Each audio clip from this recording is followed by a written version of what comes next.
Hey guys, this is the worst gamer deaths ever. I have a feeling it's gonna be a lot of weird people that just played for like 7 hours straight, or for like 7 days straight. Yeah, let's go. August 5th, 2005, 28-year-old Lee Sung-seop entered an internet cafe in Daegu, South Korea. Yeah. He ordered a soda, logged into StarCraft, and began playing. Hours turned into days. Witnesses said he rarely Days? moved from his chair, taking only short breaks to the toilet. By the second night, he had been at the keyboard for nearly 50 hours. Hold on. So he hasn't drinking any of the soda. That's weird. But also, why did we even include the soda? That's like a weird thing to include. His posture sagged, his eyes bloodshot, but he kept clicking. The cafe manager urged him to stop, but Lee shook his head and loaded another match. At dawn on the third day, he suddenly collapsed. Paramedics Well, not arrived really, quickly, though. but he was unresponsive. At the hospital, I mean- doctors confirmed cardiac arrest brought on by exhaustion, dehydration, and blood clotting from immobility. He was pronounced dead shortly after arrival. The Yeah. Pokemon electrocution. On July 9th, 2017, in Iloilo City, Philippines, a 12-year-old boy was playing Pokemon Go with friends. They wandered near a construction site while searching for digital creatures. The boy, holding his phone, climbed Oh onto my a metal God. structure close to Why would you overhead do power that? lines. Witnesses said he lost his balance and reached out for support. His hand made contact with a live electrical cable. A Okay. loud crack followed, Well, and he collapsed what a instantly. dumbass. Friends screamed for help. Bro.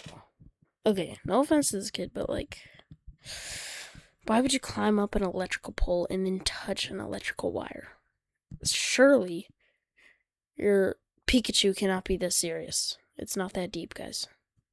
And bystanders rushed over. Should we bring Emergency Pokemon Go responders back? arrived quickly, but the don't boy know. showed no signs of life. He was pronounced I dead kinda from like it, but, electrocution.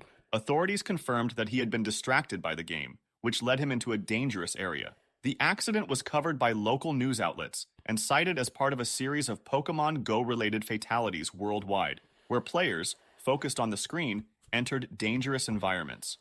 The Minecraft incident.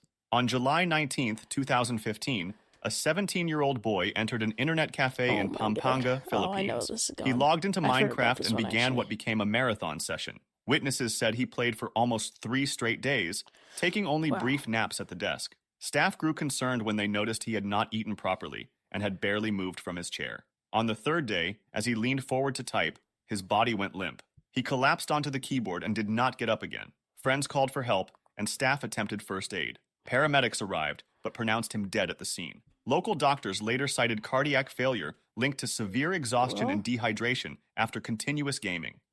The Call of Duty swatting. On December 28, 2017, 2 Call of Duty players in the United States got into an online argument over Oh a my God. $1.50 wagered match. One player, Casey $1.50. I can tell by the name. Viner, asked another, Tyler Barris, to swat his opponent by calling police to his address. Oh Barris my dialed God, bro. That is so stupid. Really, $1.50? And you just kill your friend, basically. That's crazy.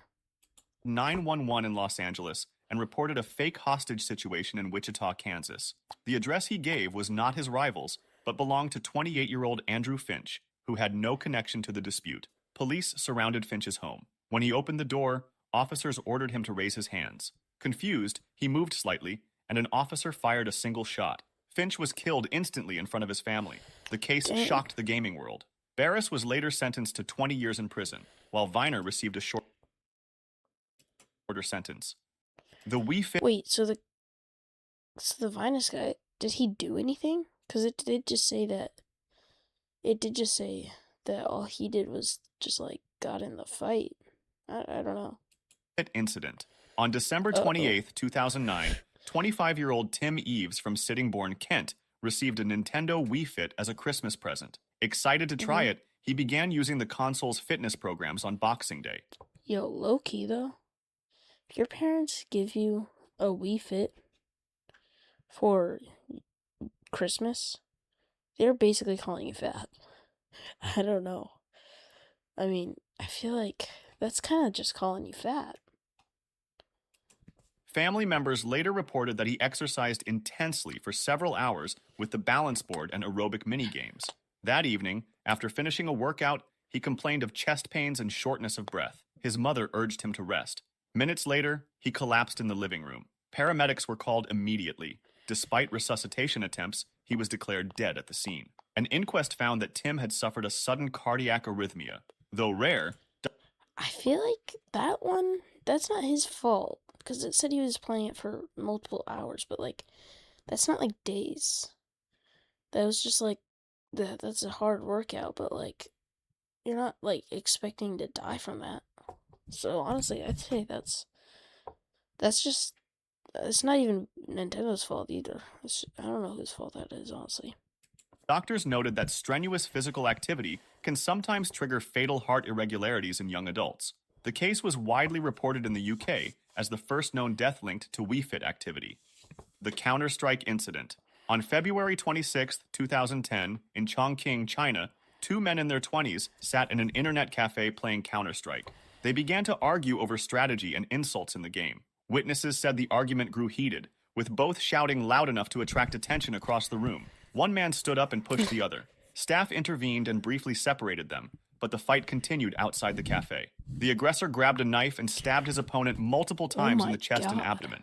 Bystanders called for help, but the victim collapsed on the pavement before paramedics arrived. He was pronounced dead at the scene. Police quickly arrested the attacker, who admitted to losing his temper during the argument. The killing was widely reported in Chinese media as another example of internet cafe disputes turning deadly. Local authorities used the Bro, we gotta nerf these internet cafes. They get bad. case to highlight the growing problem of violence connected to online gaming in public spaces. The GTA incident. On August 3, 2008, in Bangkok, Thailand, 18-year-old high school student Pol Wat Chino hailed a taxi late at night. When they reached his destination, Hold on. Wait. the GTA incident. Hold on. On August 3, 2008, in Bangkok, Thailand, 18-year-old high school student. Dude, this guy is not in high school. That's a high schooler? Man looks like he's like 40. I don't know. Pol Wat Chino hailed a taxi late at night.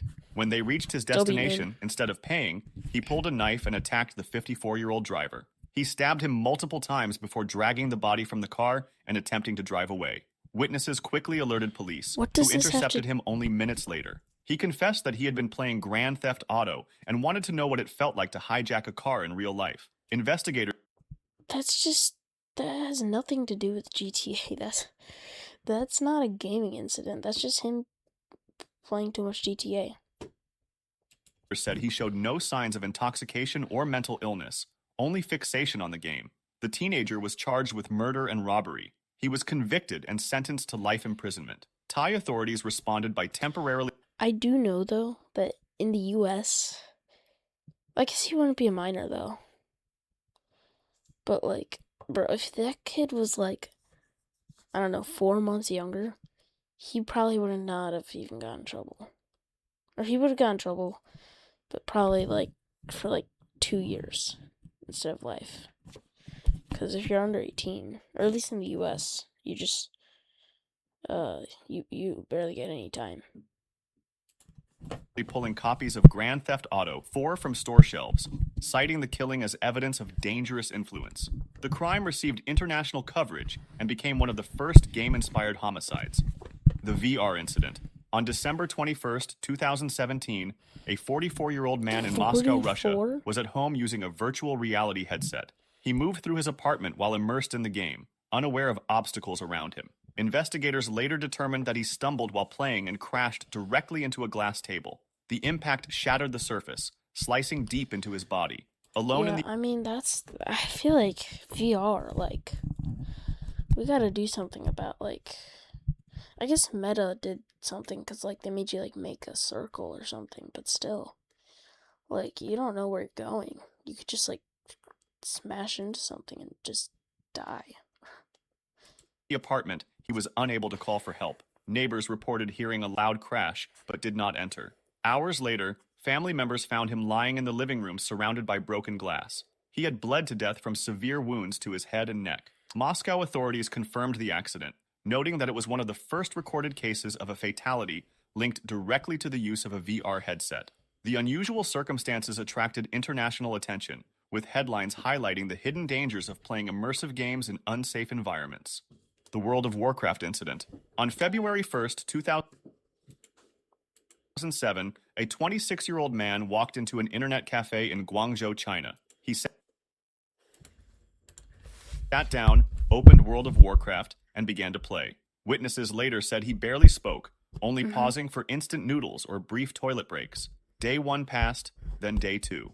He remained in the same seat, eyes fixed on the screen, fingers steady on the mouse. By the 3rd day, his movement slowed.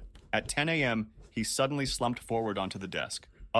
I mean, like, World of Warcraft, I know you're either addicted or you don't play. Like, everybody that plays World of Warcraft, I'm convinced is unemployed. Other customers thought he had fallen asleep. After several minutes without motion, staff went to check. They shook his shoulder, but he was limp. An ambulance was called. When paramedics arrived, he showed no pulse. Doctors at the nearest hospital declared him dead, citing cardiac arrest linked to extreme exhaustion and dehydration after 3 days of continuous gaming. The Halo incident. On October 20th, 2007, in Wellington, Ohio, 16-year-old Daniel Petrick argued with his parents after they confiscated his copy of Halo 3. Yeah. They had locked the game in a safe, believing he had... I mean, like, just taking that one game is stupid, though. I mean, I guess he probably played that the most, but, like, still. I don't know what you're mad about. You got left off the hook. I mean, yeah, you only lost a game. You didn't lose, like, the whole console. Lucky. become dangerously addicted. While they were out, Daniel discovered where the key was hidden and retrieved both the game and his father's pistol. When his parents returned, he confronted them in the living room. He asked them to close their eyes, saying he had a surprise. Instead, he raised the pistol and fired. His mother, Susan, was killed instantly. His father, Mark, was shot in the head, but survived. Daniel attempted to frame his father by placing the gun in his hand. Paramedics arrived quickly and saved him. Daniel was arrested and later sentenced to 23 years to life in prison. The case shocked the United States, raising questions about violent video games and teenage obsession. The Pokemon Cliff. On September 7th, 2016, 2 men in Tokushima Prefecture, Japan, were playing Pokemon Go along a coastal path. The mobile game, which used GPS and augmented reality, had become a global sensation only weeks earlier. Players often followed the app into unfamiliar areas while chasing virtual creatures. That afternoon, the men, aged 21 and 22, walked together while staring at their phones. I'm pretty sure the trail I've heard of this. I could be wrong, but I'm pretty sure I've heard of this one. Near a steep drop overlooking the sea. Focused on the screen, they failed to notice the edge. Both fell from a height of more than 65 feet. Emergency responders were called immediately by nearby witnesses. One of the men was found alive but badly injured. The other was discovered at the base of the cliff, unresponsive. He was declared dead at the hospital a short time later. Japanese authorities urged players to pay more attention to their surroundings, and the case I just have 3 more minutes. Received wide coverage in national and international media. The League of Legends incident. On November 14th, 2012, a 23-year-old man entered an internet cafe in Wuhan, China. He sat at a terminal, logged into League of Legends, and began to play. Staff said he had been a regular customer, sometimes staying for long sessions, but this time he remained in his seat for nearly 23 hours without pause. Other patrons noticed him shifting uncomfortably, rubbing his chest, but he kept on playing. As the morning turned into afternoon, his body weakened. At 3 p.m., he suddenly slumped back in his chair. His arms fell to his side, the mouse slipped from his hand. The attendant rushed over, calling his name, but he was unresponsive. Paramedics were summoned immediately. By the time they arrived, his pulse was faint and irregular. He was transported to a nearby hospital, where doctors attempted to resuscitate him. He was declared dead shortly afterward. Medical staff attributed the death to cardiac arrest, brought on by fatigue, dehydration, and prolonged immobility. It was one of several such incidents reported in China during that period. The Lineage 2 incident. On March... Bro, they gotta ban those internet cafes in Southeast Asia. Just murder more people than people. March 29th, 2005, in Shanghai, 2 friends, Qiu Chengwei and Zhu Kaoyuan, played the online game Lineage 2. Qiu loaned Zhu a powerful virtual sword, the Dragon Saber. Weeks later, Zhu sold it for 7,200 yuan without permission. Furious, Q demanded its return. When Zhu refused, Q reported the theft to police. At the time, Chinese law did not recognize virtual property as real, and no charges were filed. On the evening of March 29th, Q confronted Zhu in person. The argument escalated into violence. Q drew a knife and stabbed Zhu Oh my repeatedly. God. Zhu died from his wounds. Q was arrested at the scene. In June 2005, he was convicted of murder and sentenced to life imprisonment with the possibility of parole. The killing became one of the first high-profile cases linking disputes over virtual items to real-world homicide, It's just a sparking sword. debate in China over the value and legal status of digital property. The Pokemon Train. On August 23, 2016, in Tokushima Prefecture, Japan, a 39-year-old truck driver was driving on a rural road while playing Pokemon Go. Distracted by the game, he Driving failed to while see playing two women Pokemon crossing at a Go? railway intersection. The truck struck both pedestrians. One woman, aged 72, died instantly. The second, aged 60, was rushed to hospital with critical injuries. It's kind of everybody's fault though, because like, if you're 70 years old, why are you walking at a railway intersection in the middle of the road at a major street? That's kind of stupid. But also, don't play Pokemon Go while driving.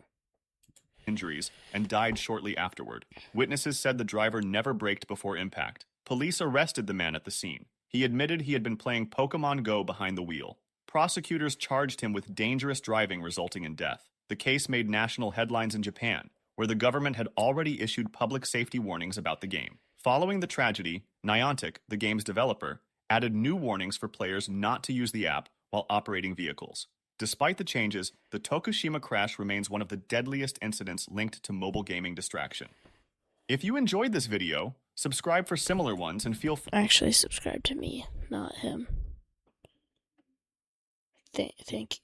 Yeah. Goodbye. Make sure to like and subscribe. See you in the next one. Goodbye.